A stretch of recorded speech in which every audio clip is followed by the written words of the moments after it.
Salut les amis, j'espère que vous allez bien, que vous avez passé en tout cas un bon week-end ou aussi un bon lundi, avec bien évidemment l'épisode de Resident Evil. Et donc, eh bien, aujourd'hui, nous allons parler non pas de Foot Zone, je rappelle d'ailleurs, j'en suis le premier désolé pour nos amis lyonnais, en raison malheureusement d'un examen qui aura lieu donc jeudi. Je ne peux pas vous faire la Foot Zone du match entre Lyon et le Barça. Donc je regarderai sans doute le match, j'en parlerai peut-être lors du Wrestling Show de Raw qui sera diffusé donc en live à 21 h jeudi.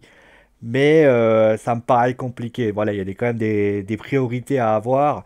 Et la principale priorité, vous l'avez forcément compris, c'est de pouvoir faire cette chose qui s'appelle forcément de pouvoir faire ce que j'ai fait. Bon, en tout cas, on n'est pas là bien sûr pour parler de ce qui va se passer la semaine prochaine, plutôt parler de ce qui va se passer en fin de semaine.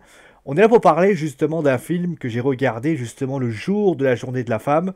Peut-être hasard ou coïncidence. C'était, eh bien, Captain Marvel. Donc c'est parti bien sûr des grands héroïnes de la série Marvel, que ça soit les Iron Man, les Captain America, que ça soit bien sûr Spider-Man et ainsi de suite. C'est un personnage quand même assez important dans la série de la série Marvel, d'autant plus que pour ceux qui n'ont pas regardé Infinity Wars, je vous invite bien sûr à vous boucher les oreilles. C'est la personne voilà que contacte Nick Fury à la fin donc du film et il le contacte et donc c'est pour cette raison que ce film a été dévoilé. La raison, vous avez peut-être compris, c'est qu'avant de commencer à savoir qui est ce personnage, avant de savoir pourquoi ce personnage n'a pas donné signe de vie depuis des années, il fallait peut-être savoir qui c'était, parce que c'était ça le plus important. Et donc justement, c'est le but de ce film, c'est de nous présenter Captain Marvel, et nous plutôt Vice, puisque c'est Verse, pardon, c'est comme ça qu'on l'appelle. Et en fait, eh bien, on découvre finalement Verse à ce moment-là, et bon, à partir de là, donc on obtient, et on découvre finalement certaines petites choses qui nous font d'ailleurs plaisir avec pas mal de easter eggs, dont un que j'ai beaucoup apprécié. Et justement, eh bien, à part les easter eggs, est-ce que j'ai apprécié ce film? Est-ce que ce film est de bonne qualité? Est-ce que ce film mérite justement d'être à la hauteur des Doctor Strange, des Iron Man, des Captain America, c'est-à-dire les comics qui ont débuté et qui nous ont fait vraiment plaisir? Parce que je rappelle que Avengers, c'est plutôt voilà la réunion de toutes les... Désolé. Désolé. Tombé un truc. Oui, ce n'est pas Captain Marvel qui fait tomber des trucs, c'est moi qui fais tomber des trucs. Voilà. Donc, pour revenir à ce que je disais, donc on avait donc Captain Marvel, qui est donc un personnage. Est-ce qu'il a réussi? Est-ce que justement les réalisateurs, finalement les scénaristes de ce Captain Marvel, ont-ils réussi à nous donner envie de justement de connaître Verse, Carol Danvers, ou vous l'appelez comme vous voulez, ou est-ce qu'on a eu finalement un film qui est oubliable, on va dire les choses comme ça, oubliable, et pour ainsi dire, voilà, et c'est justement ce qu'on va regarder, donc à chaque fois, comme à chaque fois, on va parler bien sûr du scénario tout d'abord, on continuera ensuite par parler des personnages qui sont proposés, pour finalement terminer avec la bande-son et le graphisme, pour faire et ensuite à la fin, un bilan général, et ma réponse, faut-il regarder ce film ou non? Bon, alors, si vous voulez pas bien évidemment vous faire spoiler, je vous invite bien évidemment à pas regarder cette vidéo, bien évidemment, parce qu'il va y avoir du spoil. Alors j'essaierai quand même de vous prévenir, mais je vais essayer en tout cas d'être le plus évasif possible pour vous éviter voilà, de spoiler, tout simplement pour que si vous avez envie de le regarder, que vous alliez bien évidemment le regarder. Bon, en tout cas, donc, qu'est-ce que Captain Marvel? Alors Captain Marvel, en fait, nous met dans la peau de Verse, une Kree, qui est Kree, qui a une Kree, donc une race extraterrestre, qui, a priori, est en guerre contre les Skrulls, et finalement, elle est en apprentissage avec Yon Roggs, donc son mentor, et il lui fait apprendre plein de choses, donc semble-t-il, ça fait 6 ans qu'elle est... parce qu'en fait, elle est amnésique, donc ça, a priori, ça fait 6 ans qu'elle a obtenu justement ses pouvoirs, et elle apprend à les maîtriser, et finalement, elle part en mission avec son escouade, avec sa team, pour récupérer justement un espion, quelqu'un qui pourra lui donner des informations contre les Skrulls. Alors les Skrulls, ce sont des personnages un peu ennemis, voilà, c'est supposé être les ennemis des Kree, il y a une guerre très forte entre les deux. Et au final, eh bien, un rebondissement va avoir lieu, ce qui va faire qu'elle va se retrouver sur C52, qui est en fait la Terre, hein, c'est le terme CRI pour la Terre, et c'est là qu'elle va rencontrer justement pour la première fois Nick Fury. S'ensuit une... alors, elle se fait alors, je peux le dire ça, elle se fait capturer, et au final, bah, ça entraîne tout ça. Au final, ça crée une grosse aventure qui va te donner finalement toute l'histoire de Captain Marvel tout au long de la série, puisque en fait, elle doit chercher, alors ça je peux le dire, une certaine Wesley Lawson qui aurait par hasard qui aurait la possibilité, qui aurait quelque chose vis-à-vis des Skrulls. Voilà. Alors, qu'est-ce que ce scénario, est-ce que ce scénario concrètement, est-ce qu'il est de bonne qualité? Alors, c'est difficile de ne pas dissocier les personnages par rapport au scénar, parce que concrètement, les personnages sont quand même très importants hein, dans la série Marvel. C'est difficile, voilà, surtout le premier épisode en général, il permet notamment surtout à nous permettre de nous faire aimer ce personnage. Doctor Strange, avant de commencer à vouloir affronter Dormammu, eh bien, avant, on apprend à le connaître, on apprend à le faire connaître. Donc c'est difficile de ne pas faire dissocier les deux. Bien évidemment que les personnages sont importants, mais au niveau du scénario, est-ce que ce scénario, tel qu'il avait été fait, est-ce que ce scénario est un bon scénario? Après, on ira plus en détail par rapport au scénar, par rapport aux personnages. Bah en fait, je vais dire la vérité, le scénario n'est pas terrible. Alors, c'est un scénario sympatoche, c'est-à-dire que c'est pas un scénario en fait où ils se sont plus pris la tête qu'autre chose. En fait, ils se sont contentés. En fait, comment ça se passe? On a donc Verse qui apparaît à un moment donné, et ils ont eu l'ambition de faire en fait une sorte comment on dit, de biographie désordonnée. Alors je m'explique. Quand vous prenez Captain America, il part d'un point A et il arrive à un point B. Dans Captain Marvel, c'est différent. Verse, elle apparaît à un instant dans les années 90, où notamment bah, on revoit Nick Fury très jeune d'ailleurs, et elle a donc finalement, étant amnésique, on redécouvre et elle découvre la vérité, comme nous on découvre cette vérité, avec notamment des rebondissements qui sont importants. Et j'ai envie de dire, bah, c'est plutôt une bonne chose. Il y a des bonnes choses par rapport à ça, notamment le fait de découdre un peu et de nous faire découvrir des choses par rapport à son amnésie. Ça, c'est plutôt bien fait, c'est plutôt bien mis en scène, mais le problème, c'est que ça reste trop bateau. Ça reste trop bateau parce que, au final, c'est trop brouillon en fait. C'est-à-dire que tu as un scénario qui part dans une espèce de délire, on veut affronter des cris, alors affronter des Skrulls, alors tu dis pourquoi pas. Et au final, tu te retrouves avec aussi une quête d'identité, alors tu te dis ouais, pourquoi pas, mais au final, tu te dis ouais, mais où est-ce que ça va nous emmener? On n'est pas plus emmené que peut être, on n'est pas emmené plus que ça. On tourne malheureusement un peu en rond, on n'a pas, on est un peu perdu dans cette histoire. Et l'idée, en plus, qui était programmée par rapport au film, de mettre un côté féministe par rapport à ça, eh ben, c'est quelque chose qui n'a pas fonctionné.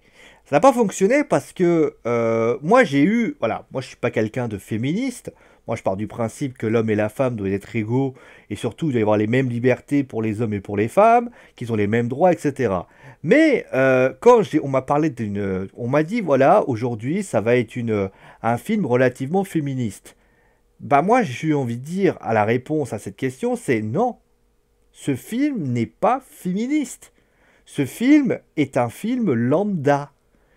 Un film lambda parce que tout ce qui est féministe dans cette série, c'est qu'en fait les femmes ont pris le pouvoir par rapport aux hommes, c'est eux qui prennent les décisions, c'est eux qui sont entre guillemets en mode rentre dedans, c'est eux qui prennent les choses en main, mais le problème c'est que c'est pas parce que tu prends les choses en main que ça donne plus envie. Autrement dit, moi quand j'ai regardé le film Captain Marvel, ben prendre les choses en main, les femmes, enfin pardon, je dis ça, les femmes en général, l'ont fait dans des milliards de films.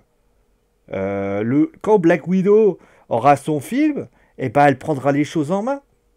Quand, je sais pas, Wonder Woman a eu son film, elle a pris les choses en main.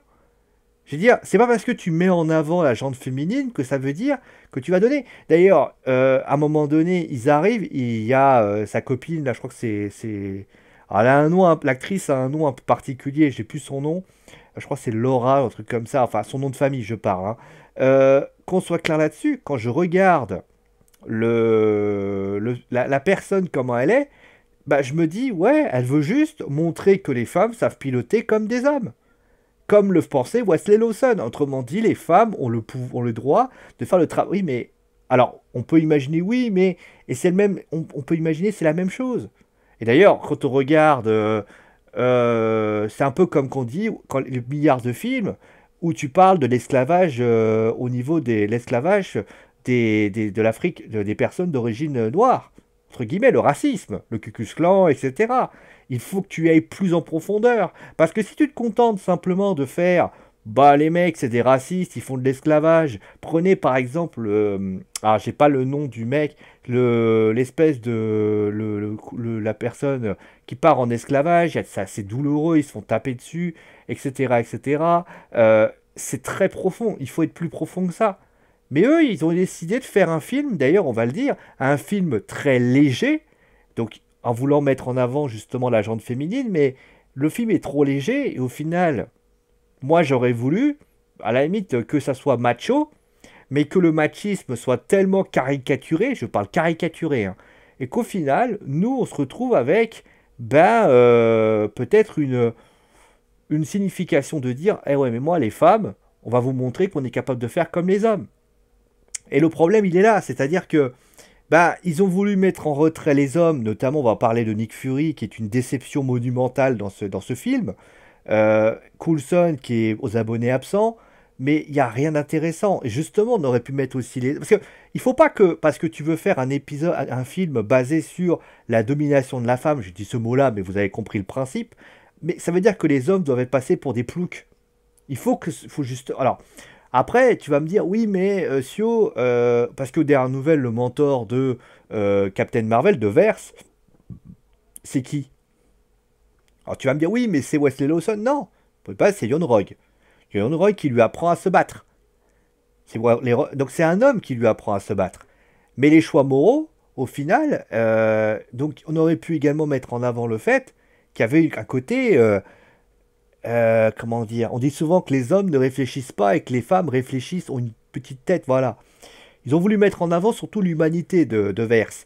Mais moi, ce que j'aurais voulu qu'on fasse avec Carole, c'est peut-être jouer sur cet aspect-là aussi. C'est-à-dire, bah, les femmes, concrètement, bah, ils ont plus de jugeote, avec un homme qui va peut-être être un peu plus roublard, peut-être un peu plus connard et tout ce que tu veux, face à une femme qui, lui, va tout simplement faire preuve de jugeote, va plus réfléchir. Et ça, c'est vrai que, pardon de le dire, hein, Verse, on va en parler, Verse, c'est une bourrine, hein.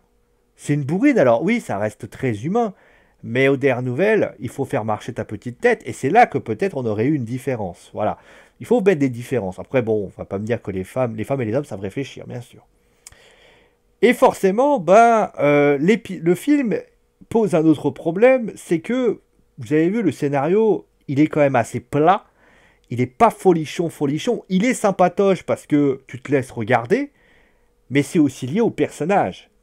Les personnages qui sont malheureusement que je trouve ne donnent pas envie de les connaître, ou plutôt de les reconnaître. Prenons l'héroïne par exemple, donc qui est jouée par Brie Larson. Brie Larson, donc qui joue Captain Marvel dans cet épisode, donc ou Verse, bah au final, alors je sais pas si c'est le personnage qui pose problème ou est-ce que c'est l'actrice, mais quand je suis sorti du cinéma, plutôt du film, du cinéma, j'ai pas du tout accroché à la héroïne. En fait, elle aurait fait ça, elle aurait juste fait le truc générique, là, le poste après, au milieu du générique de fin. Elle serait partie, j'aurais dit ok, bah voilà, c'est Captain Marvel. Vous dire la vérité, c'est ça, c'est Captain Marvel. Captain Marvel, voilà, bah voilà, la meuf elle vient, elle dit ouais, alors je dis pas ce qu'elle dit, mais elle te dit ouais, maintenant, et au final voilà. Et ça aurait justifié notamment ce qui s'est passé à Infinity Wars, où tu as notamment Fury qui l'appelle en fait. Parce que Fury l'appelle, hein, on rappelle dans Infinity Wars. En fait, ce qui se passe, c'est qu'elle appuie donc sur, il appuie donc sur un espèce de beeper, donc notamment le beeper en question qu'on retrouve dans la série. D'ailleurs, c'est un beeper qui est assez drôle d'ailleurs. Et le truc, c'est que bah, dans le problème de Carol Danvers, c'est que, d'ailleurs, il y a pas mal de justifications notamment, bah, tu te rends compte bah, que tu te retrouves dans une situation où, bah, Verse, bah, en fait, on aurait juste eu ce petit moment, ce petit extrait, à la manière justement de Doctor Who qui voulait créer notamment le Docteur de la Guerre. Vous savez, quand on passe de Paul McGallan alors j'ai plus son nom en tête, au Docteur de la Guerre, tu aurais juste fait ce petit extrait de 10 minutes, on aurait tous dit ok. Parce que l'actrice, est-ce qu'elle joue mal, est-ce qu'elle joue bien, ça je jugerai après, mais en tout cas l'héroïne ne donne pas envie de les connaître. Elle donne pas envie de les connaître parce que, c'est une héroïne lambda. En fait, le problème de Verse et donc de Brie Larson, c'est qu'elle le joue en mode je fais des blagues toute la journée. C'est-à-dire que c'est de l'humour. Moi, j'ai le souvenir notamment d'une scène qui m'a fait faire une bulle sur la tête.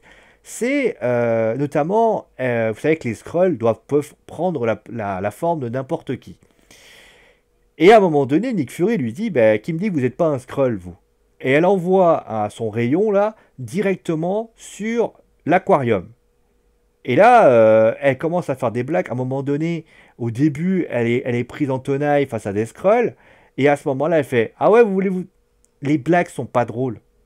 D'ailleurs, le film est un film qui fait rire, mais qui fait rire, mais, mais qui donne pas envie de rire en fait.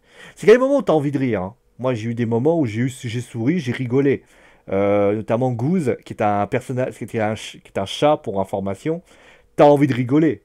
T'as envie de te marrer. Et tu te dis, putain, c'est un truc de fou ce truc.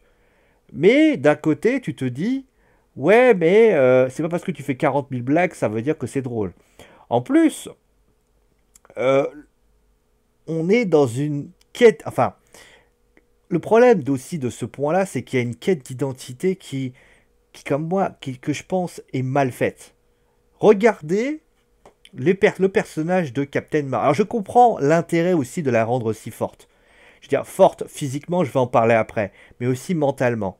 Faut pas oublier que Captain Marvel est supposé être la... Enfin, je l'appelle Marvel parce que c'est le film, mais Captain Marvel, mais je pourrais l'appeler Verse. Hein. Faut pas oublier que cette jeune fille va être l'ultime espoir de toute la Terre. Parce que, concrètement, c'est elle, entre guillemets, bon ça je peux spoiler, qui donne l'idée à Nick Fury de créer les Avengers. Hein, je le dis clairement. C'est Nick Fury, s'il l'appelle, c'est parce qu'elle est suffisamment cotée pour pouvoir renverser la situation. Notamment, c'est expliqué pourquoi Nick Fury ne la contacte pas. Alors, ça aussi, il y a des incohérences, c'est-à-dire que Nick Fury, il aurait pu la contacter bien avant sur pas mal de choses quand la Terre est envahie, notamment dans Avengers premier du nom. Mais il y a les Avengers qui sont là, mais là, il se retrouve dans une situation où il voit quasiment, je crois, la moitié de la Terre se faire démolir. Donc lui, dans sa tête, il dit, moi, j'ai pas le choix. Il faut que je contacte la Miss, parce que voilà, et justement, bon ça, je vais quand même vous spoiler, bon, ça n'a pas d'incidence. En fait, Verse lui dit, enfin, Carole lui dit, en fait, qu'elle doit s'occuper en fait, du problème en question. Et le truc, c'est qu'il dit, moi, je veux pas être, vous m'appelez pas pour rien. Et en fait, Nick, il prend ça au pied de la lettre, puisqu'il dit, voilà, moi, je vais faire en sorte qu'on n'ait pas besoin d'elle. Ça prouve aussi, voilà, la force et l'importance de cette personne. Et je pense que les scénaristes ont voulu justement montrer ça. Mais là, c'est une erreur. Parce que, c'est pas parce que vous voulez, justement, le doute d'un personnage est tout aussi important que la réussite pour éliminer ce doute. Comme vous prenez par exemple Iron Man dans l'épisode 2. Iron Man dans l'épisode 2, on est tous d'accord qu'il fait n'importe quoi. Il picole parce qu'il est à deux doigts de mourir.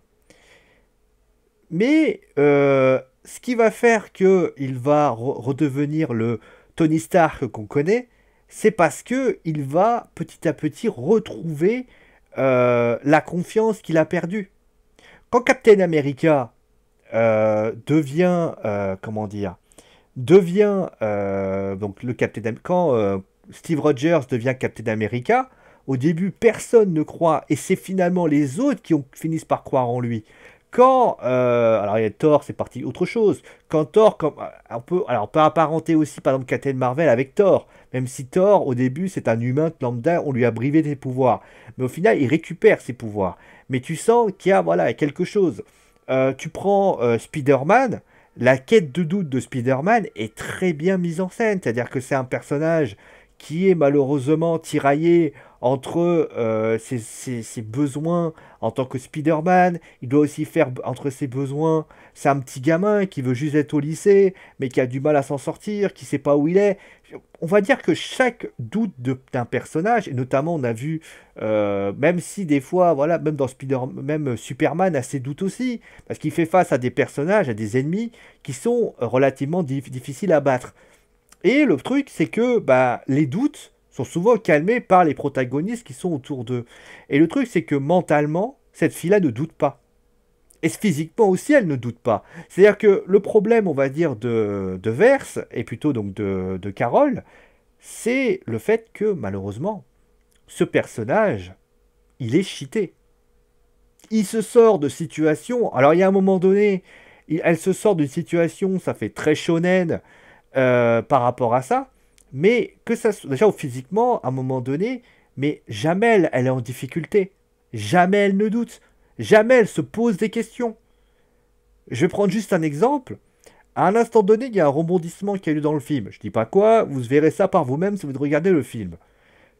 Et là, à ce moment-là, donc, on a ce rebondissement qui a lieu, et limite, elle a un petit doute de quoi, une dizaine de secondes, où elle sort de la maison en trombe, et à ce moment-là, elle se dit, bon, bah voilà, ok, ok, on y va. Mais j'ai envie de dire non. Les doutes, là, il aurait pu mettre en avant les doutes. T'es quand même en train, alors, attention, spoil, hein, je vous préviens, spoil, spoil, spoil. On t'a appris des choses, et puis d'un seul coup, donc, vous doutez bien qu'elle va retrouver la mémoire, et on te dit, bah en fait, on t'a dit, bah en fait, c'est des mythos et tu vas pouvoir faire, c'est autre chose. Alors, je dis pas ce que sont les mythos, parce que peut-être que c'est des mythos qui vont accepter ou refuser ce qu'elle pense.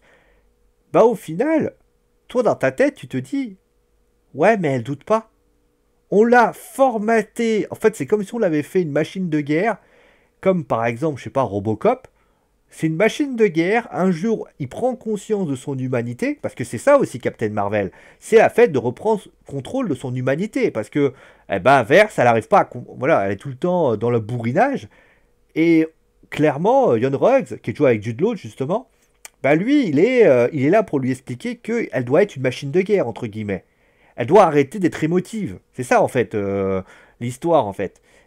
Et au final, bah, elle est souvent tiraillée entre ses émotions et l'intelligence, concrètement. Voilà, le cérébral. Mais moi, j'ai envie de dire non. C'est pas bien fait. C'est plutôt mal fait. C'est mal orchestré, c'est mal organisé, c'est mal mis en scène, c'est mal. Enfin, elle doute pas. Et tu dois douter. Même de ta propre force, même d'ailleurs, il faut que tu doutes. À un moment donné, dans le film, elle prend un missile, elle balance le missile sur tous les autres, et tous les autres explosent. J'ai envie de te dire, non, tu ne peux pas faire ça. Enfin, tu peux pas faire ça si, tu peux. Mais tu dois. Mais là, on n'a pas le sentiment de difficulté. Et une héroïne ou un héros, n'importe qui, dont tu galères, c'est ce qui nous fait aussi nous attacher au personnage. Et c'est pour ça qu'on n'arrive pas à s'attacher à ce personnage, parce qu'on se dit, le mec, il est overcheaté. Dans le catch, par exemple, quelqu'un comme Braun Strowman au début, alors tu vas me dire, oui, mais il était tellement puissant. Oui, mais Braun Strowman, au début, c'était juste une machine de guerre à taper tout le monde. Mais au final, après, on a commencé à se... Et c'était juste une espèce de montagne, mais au final, on a commencé à le rencontrer. C'est d'ailleurs qu'il a fait preuve d'humanité, et au final, on a commencé à l'apprécier. Prenez Brock, par exemple, Brock Lesnar. C'est une sorte de machine, de bête incarnée qui... Non, et on n'a pas envie de le connaître, Brock. Mais tu prends, par exemple, quelqu'un comme Finn Balor. Finn Balor, c'est quelqu'un qui a une personnalité, voilà, qui a des difficultés dans sa vie. Il sait que de toute façon, quand il affronte quelqu'un, bah, il peut très bien s'en sortir, mais on sent la difficulté dans ses yeux. Et le fait qu'on va l'aimer, c'est parce qu'il va réessayer, va au fur et à mesure surmonter ses difficultés. Et c'est pour ça qu'on va l'aimer. Même le Miz, c'est la même chose. C'est une personne qui va se retrouver dans des difficultés incessantes et qui va avoir des dénouements qui, voilà. Mais dans le cas de Verse, bah, la meuf, elle est à limite, elle se retrouverait devant, admettons, allez, parce que c'est ce qui va se passer, hein, elle va se trouver devant Thanos. Bah, elle va regarder Thanos et va lui dire, oh bah écoute, je te défonce ta race. Et admettons, elle finit contre le mur, les bras cassés et tout le reste. Ou alors le jour d'ailleurs où elle va se faire commencer à se on va lui dire, ah d'accord, donc durant un épisode, t'as été là. Alors je comprends pourquoi aussi. Parce que si tu veux rendre si tu veux faire qu'elle soit à la hauteur de Thanos, il faut qu'elle soit aussi puissante que Thanos. C'est un peu comme, par exemple, Dragon Ball Super. Pour pouvoir Dragon Ball Super, pour pouvoir que Hit soit puissant, il faut que Sangoku soit puissant, il faut que Hit soit puissant. Donc il faut quand même voir les choses. Mais dans le cas de ce personnage, c'est pas tout un film. Il faut qu'on ait. Alors il y a un moment donné où elle est en difficulté, mais ça n'a pas d'importance. Voilà, c'est ça la réalité. Et souvent, c'est aussi à ces moments-là que ce qu'on appelle les subalternes, les adjuvants, Nick Fury et tous les autres, lui donnent la motivation pour avancer. Et ça, il faut le dire. Et notamment, bah, on aurait pu avoir justement les aides par rapport à ça. Quand elle est... Parce que moi, je vais vous donner des idées de scénario. Alors, c'est pas ce qui se passe, mais voilà. À un moment donné, on va revenir sur le moment du doute. On va parler maintenant du personnage de Nick Fury. Alors, physiquement... Alors, oui, j'ai un peu parlé, voilà. Le truc, c'est que j'ai un peu parlé. Et on va parler... Ah oui, j'ai oublié de parler d'une chose, je m'en excuse. Une héroïne ou un héros, pour pouvoir qu'il soit fort, il faut aussi un ennemi fort. Aujourd'hui, dans ce film, l'une des raisons, alors il y a la raison, je l'ai dit, l'absence de force contre l'absence de doute, le fait qu'elle est trop puissante, elle est cheatée, tout ce que tu veux, ça à la limite pourquoi pas. Mais le souci, concrètement, de ce film, c'est qu'il n'y a pas d'antagoniste ennemi, il n'y a pas d'ennemi. Alors tu vas me dire, oui, mais c'est les Skrulls. Oui, mais les Skrulls, ça reste des Skrulls. C'est pas eux qui vont... Les Skrulls, pour ainsi dire, vous avez vu, ils les démolissent, etc. On peut dire, oui, mais il y a un boss de fin qui est le Skrull, qui la capture. Donc, oui, mais c'est... Comment dire, vous doutez bien, je peux pas me spoiler, que lui reste sans plus. C'est pas lui qui va claquer des doigts et le rendre plus puissant. Vous voyez ce que je veux dire? Je dis pas que, voilà, après, je vous dis pas comment ça va se passer. Mais il n'y a pas de force. Il n'y a pas un mec qui est au-dessus. On aurait pu avoir un mec qui est au-dessus, un extraterrestre, un Skrull, un ennemi, un humain, même un humain. Admettons un humain qui ne supporte pas Verse, qui se retrouve à devoir le confronter. Pourquoi pas Wesley Lawson à la limite? Moi je dis pas qui c'est qui, mais... Et au lieu de ça, tu te retrouves avec aucune personne face à lui. Ou même, elle aurait pu être son propre ennemi.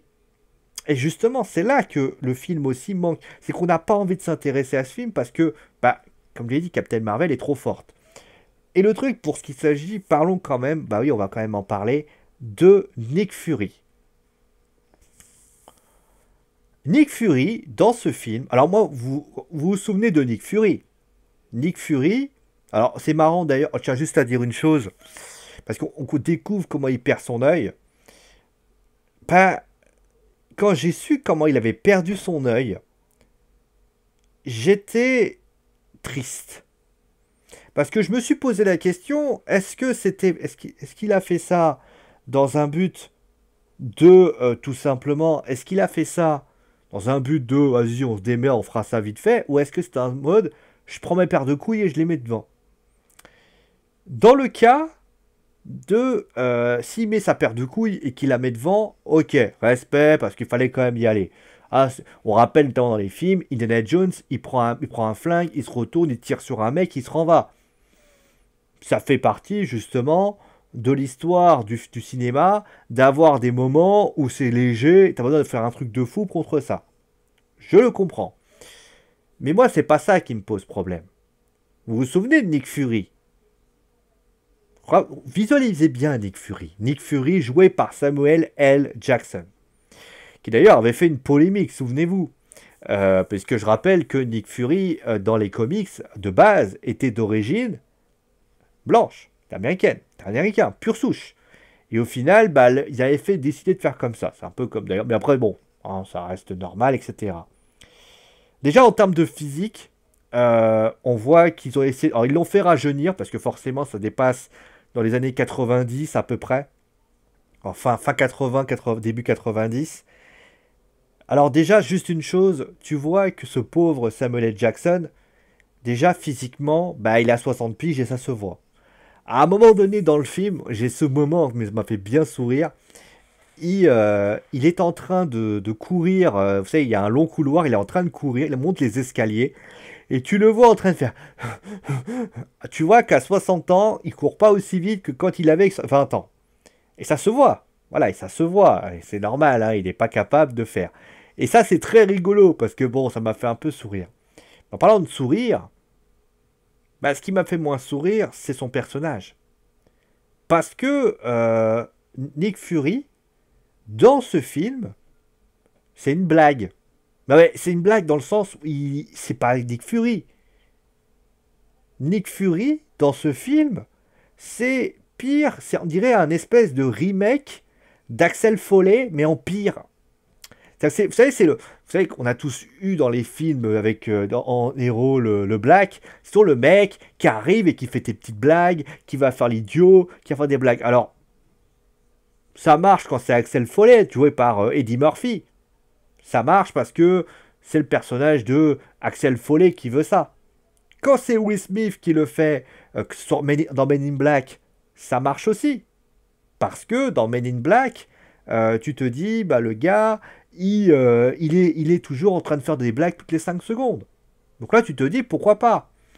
Mais dans le cas de Samuel L. Jackson, le mec, il a été sérieux tout le film. Avengers, tous les films, il a été d'un sérieux total. Expliquez-moi pourquoi dans ce film, il est devenu une parodie de blagues de film. Parce que moi, c'est ça que j'ai trouvé ça scandaleux. Parce que on aurait pu faire mieux avec Nick Fury. On aurait pu faire mieux.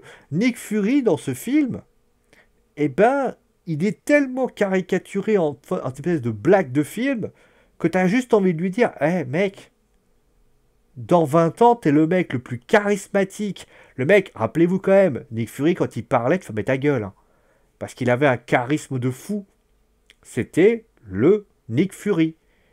Quand tu vois Nick Fury de 20 ans avant, alors tu vas me dire oui, mais il était plus jeune, mais ça on s'en fout. Surtout que, admettons, en plus c'est même pas expliqué pourquoi il devient comme ça.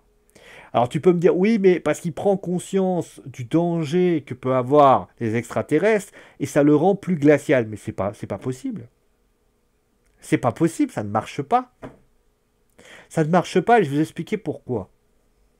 Parce que prendre conscience du danger, ça ne veut pas dire que il doit être plus glacial. C'est trop facile. Quand tu prends par exemple Tommy Lee Jones par exemple dans Men in Black, c'est un événement qui fait, je veux dire, ce qui fait un changement dans un personnage, c'est un événement qui va entraîner cet événement. Tommy Lee Jones, il devient comme ça parce que Will Smith, alors j'ai plus, je crois que c'est l'agent J, le père de J, se fait dégommer la tête et au final il est obligé de vivre ça, il est un petit peu obligé de vivre avec ça, ce qui le rend plus glacial.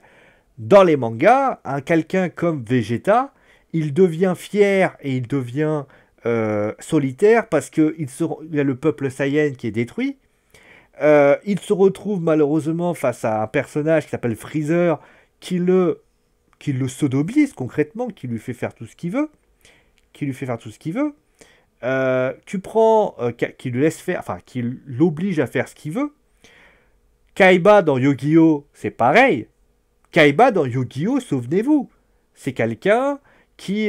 C'est au Kaiba, souvenez-vous. C'est au Kaiba, c'est quelqu'un qui a été vraiment. Qui a vécu. Qui était un bon garçon, qui a vécu des moments difficiles à cause de son père, Gozaru, qui a été adopté par un tyran. Et ça a donné Seto Kaiba. Naruto Sasuke, c'est la perte de... Voilà, chaque moment, vous voyez, chaque chose a entraîné une évolution de personnage. Nick Fury n'entraîne aucune évolution. Moi, je pense que Nick Fury aurait pu être autre chose. Nick Fury a été une espèce de caricature, et ça n'a pas passé. Et moi, je vais vous proposer un truc. Alors, encore une fois, ça va faire un peu de spoil. Donc, alors, si vous voulez pas regarder, vous regardez pas. Mais, je prends un exemple. Nick Fury, il est, au moment où Verse commence à douter, elle sait pas, en fait, on aurait pu faire un truc entre le choix. Est-ce que tu acceptes ton côté Kree ou est-ce que tu acceptes humain? Parce que c'est un peu ça le but du film. Le film, il te fait prendre conscience, d'ailleurs c'est très bien montré par l'intelligence artificielle à un moment donné, est-ce que concrètement, les humains, est-ce que c'est mieux d'être humain ou est-ce que c'est mieux d'être extraterrestre? Est-ce que c'est mieux d'avoir des pouvoirs et être un Kree ou est-ce que ton humanité, sans tes pouvoirs, est-ce que t'es mieux? C'est ça en fait l'histoire. Et concrètement, ce qu'aurait pu faire Nick Fury, c'est être la force humaine, et Ian Ruggs aurait pu être la force Kree. J'ai un L sur ma tête. Donc, comment j'aurais fait moi? J'aurais eu Verse qui sera trouvé au milieu, avec Ian Ruggs juste à côté, parce que je vais même pas vous l'expliquer, hein, à un moment donné, voilà, je vous spoil, à un moment donné, il y a un dénouement, et elle doit faire un choix entre un tel et un tel. Entre Ian Ruggs, son mentor, celui qui lui a appris tout ce qu'elle avait à apprendre, et de l'autre côté, tu as Nick Fury, le mentor, peut-être le mentor humain. Et concrètement, là où... Et en fait, il lui apprend ce que c'est qu'être humain. Vous voyez ce que je veux dire? Alors oui, Carol Danvers est humaine, alors on va pas commencer, mais il lui réapprend son humanité. Et lui permet d'embrasser son humanité. Et justement, en faisant ça, bah avec toutes les blagues que Nick Fury sort, il dit ouais, vous avez vu, nous les humains, on aime bien rigoler, on aime bien se marrer, on aime bien se taper des barres de rire toute la journée, c'est des moments assez rigolos. Là, on aurait fait, ok, le mec, en fait, il montre à Verse son humanité. Il montre concrètement que quand tu es humain, tu as concrètement cette humanité en toi qui est beau. Et ça, c'est bien. Parce que ça montre que les pouvoirs, justement, les cris, à part balancer des pouvoirs, et notamment montrer des pouvoirs dans tous les genres, et au final, tu te dis, il n'y a pas grand-chose de plus. Un homme sans pouvoir a des pouvoirs. Un homme avec des pouvoirs est peut-être sans pouvoir. Vous voyez ce que je veux dire? Et là, Nick Fury, il aurait fait preuve de mentor, et on aurait retrouvé le Nick Fury. Et là, on se serait dit, en fait, Verse a créé Captain Marvel. Et là, on aurait été grand. Mais au lieu de ça, non, le mec, il passe son temps pour faire des blagues, en plus des blagues qui sont pas drôles. En fait, c'est Goose qui rend les blagues drôles. Parce qu'après, sinon, ça marche pas. Surtout que, en plus de ça, moi, j'aurais voulu aussi, ça aurait pu être, pour les doutes, on aurait pu ajouter aussi la petite fille. La petite qui joue bien son rôle, d'ailleurs. Hein. Et on aurait pu lui montrer concrètement, parce que quand elle arrive, qu'elle dit ouais, Tata, on m'avait dit que tu reviendrais. Voilà, hein, c'est dit. Moi, ce que j'aurais fait, c'était un truc du style. Moi, je me rappelle de toi. Rappelle-toi, voilà, je te montre des photos. Ça aussi, ça suscite, voilà, et l'humanité de cette petite. C'est pas une petite crie. Ça change différemment. Et ça, c'est bien. Ça, c'est bien. Honnêtement, ça aurait été sympa. Voilà un petit peu parce que voilà, Nick Fury. Alors, juste la meilleure amie de Carol. Voilà, ça c'est pas mal. C'est pas mal. Je vais me décaler un peu parce que là j'ai l'impression de parler dans le L. C'est pas mal. C'est intéressant parce que. Mais le problème, c'est qu'elle n'a pas un rôle très important. La seule chose qu'elle fait, c'est piloter un avion.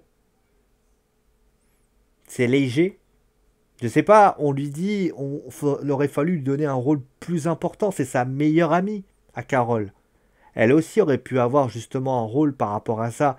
Justement, rappeler à Carole ce qu'est un être humain, ce qu'elle était. Parce que je rappelle que Verse, elle ne sait pas qui est Carole. Et justement, D'ailleurs, moi j'aurais préféré un truc un peu plus différent, c'est que c'est elle qui fait rappeler Carol Danvers, et pas l'inverse. Parce qu'à un moment donné, on la voit, elle découvre donc une personne. Enfin, en fait, ce qui se passe, voilà, ça c'est pas un spoil. En fait, ce qui se passe, c'est qu'elle atterrit à un endroit, elle voit une photo avec sa meilleure amie, elle trouve l'adresse, elle part là-bas, et au final, poum, ça apparaît. Non, elle aurait très bien pu être déjà. D'ailleurs, pourquoi elle a arrêté d'être. Alors, c'est en plus l'histoire de cette femme est intéressant. Une mère célibataire, c'est quand même bien. Parce que c'est aussi l'actuelle société. Souvent, il y a beaucoup de femmes, malheureusement, qui sont, entre guillemets, des mères célibataires. Et ben, moi, ce que j'aurais fait, c'est. Moi, je me rappelle, elle la croise dans la rue, elle la croise quelque part, et elle lui dit Carole. Et à ce moment-là, il fait vous vous trompez de personne, madame. Elle fait non, je me rappelle de toi. Et là, elle lui rappelle. Et là, tu as des flashs. Mais c'est mal fait. En plus, voilà, l'amnésie est mal, est mal orchestrée parce que, à un moment donné, et ça aurait été sympa. En tout cas, moi, c'est la manière dont j'aurais fait. Voilà un petit peu. Donc, la petite, franchement, la petite est sympa. Jude Law, bon, personnage assez particulier. Young Ruggs est un personnage particulier. Moi, il est bien fait, mais sans, voilà, il a un rôle de mentor, etc. Bon, ça reste acceptable. Pour Lawson, donc, elle a un petit rôle, donc c'est difficile de la juger, mais ça reste acceptable aussi. Mais voilà, dommage que les deux principaux personnages, donc ah oui, Coulson d'ailleurs qui est disparu, et Ronan, qui d'ailleurs a été teasé, et qui est là 5 minutes. Voilà. Mais voilà, donc pour ce qui s'agit de Ronan, et voilà, mais pour ce qui s'agit entre guillemets de notre pauvre, voilà, les deux principaux personnages, enfin trois si on compte la meilleure amie, et une personne dont je peux pas citer le nom, qui a d'ailleurs fait bien son rôle d'ailleurs, hein, c'est Talos, Talos qui joue bien d'ailleurs, hein, Talos qui joue plutôt bien, le Skrull, hein, pour ceux qui se demandent, ouais, parce que les Skrulls jouent bien aussi, hein, faut quand même le dire, mais pour ce qui s'agit des deux principaux, donc Fury et comment il s'appelle Fury et d'ailleurs il y a des moments assez drôles, à un moment il dit appelez-moi Fury, appelez-moi Fury. Voilà, il y a Fury et Danvers. Franchement, Verse, c'est mal fait. C'est mal fait et ça entraîne, ça donne malheureusement un personnage qui a été mal fait. Et concrètement, bon, ça fait 40 minutes. J'aime bien faire détailler vraiment les choses, hein. Justement, ce film, est-ce que ce film est un bon film ou pas? Alors, en termes de, je pas dit, en termes de qualité scénario, en termes d'effets spéciaux, ça va. Alors, ça va parce que c'est pas exceptionnel non plus. Hein, c'est des, voilà, c'est des effets spéciaux classiques. Doctor Strange avait fait mieux fait, par exemple. Et pour la musique, bah là, le problème il est que je me suis rappelé d'aucune musique. À part la musique des Avengers, alors tu vas me dire, oui, mais est-ce que tu te souviens de la musique de Captain... C'est vrai. Mais c'est vrai que moi, la musique des Avengers, c'est la seule musique dont j'ai retenu. Il n'y a pas une musique où je me suis dit, putain, celle-là, elle est terrible. Voilà. Après, c'est vrai qu'ils prennent beaucoup de musique qui existe déjà. Années 90. C'est peut-être aussi pour la raison pour laquelle on a du mal à s'accrocher aussi. Ils auraient pu peut-être faire des musiques un peu plus remixées, des choses comme ça. Et moralité, justement, bah tiens, on est 43 minutes. Est-ce que ce film mérite d'être regardé? Je pense que le titre, je vais en faire un titre putaclic, hein. Moi, je suis la grosse putaclic du monde. Ben, en fait, ça dépend comment vous voulez y aller. Je parle pas au niveau des habits, hein. Si vous voulez y aller à poil, vous y allez à poil. Mais je pense que vous risquez de vous faire arrêter très vite. Concrètement, est-ce que ce film... En fait, faut y aller comme ça. Si vous y allez en tant que fan de Captain Marvel et fan surtout de comics et de Marvel, je pense que ce film, en fait, si tu regardes juste le synopsis sur Wikipédia avec les infos importantes que tu as à voir sur Wikipédia, tu te dis, ok, c'est bon, j'ai ce que j'avais à faire. Parce qu'il faut l'avouer, ce film, il était important parce qu'il fallait qu'on sache qui était Miss Marvel avant qu'elle déboule sur Avengers. Donc, personnage important, mais le problème, c'est que ça a été mal fait. Et ça, c'est quand même problématique. Pardon. Mais la deuxième chose qu'on aurait pu faire, voilà, donc ça c'est déjà la première chose. Donc c'est un peu une caricature, il y a plein de défauts, et au final c'est un film que tu t'oublieras jamais. Par contre, si tu y vas pour regarder un bon film de SF, un film où tu vas passer un moment, quoi, un film en famille, parce qu'il y a pas de violence hein, il y a aucunement de la violence, on dirait un film pour enfants, euh, ça va se regarder. Ça va se regarder parce que, ouais, parce que les gamins ils vont regarder ça, ils vont trouver ça rigolo. Parce que les blagues tout font mouche, il y a certaines blagues qui font mouche, parce que... non, franchement, tu peux regarder ça. Un gamin, par exemple, il va regarder le film, il va être content. Une personne qui ne connaît pas les Marvel, qui ont juste regardé les Avengers et tout ça, qui en a rien à carrer de l'univers des comics, il va regarder, il va peut-être trouver ça intéressant. Quelqu'un qui est vraiment fan, comme je le suis, parce que moi je connais quand même l'univers, je risque de mordre quelqu'un. Parce que c'est problématique. Parce que c'est indécent. Parce que c'est pas un film Marvel en fait. Je veux dire, tu mettrais une héroïne bidon, ça aurait été pareil. Et Captain Marvel, c'est pas une héroïne bidon. C'est une héroïne qui est supposée arriver dans Endgame et faire retourner la situation pour que Thanos ferme sa gueule. Alors oui, la puissance c'est là. Mais être puissant, mais oui, c'est bien. Mais moi, c'est pas parce que tu es puissant que je te donne le respect.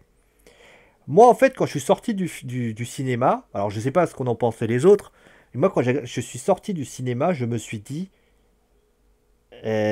d'accord, bah si j'avais regardé le synopsis de Wikipédia, c'est bon, j'aurais été pareil. Et ça, c'est quand même un petit peu gênant. Alors, je peux comprendre que la MC, enfin, que on veut vraiment mettre en avant les Avengers, mais ça va pas être mis en avant au détriment d'autres choses.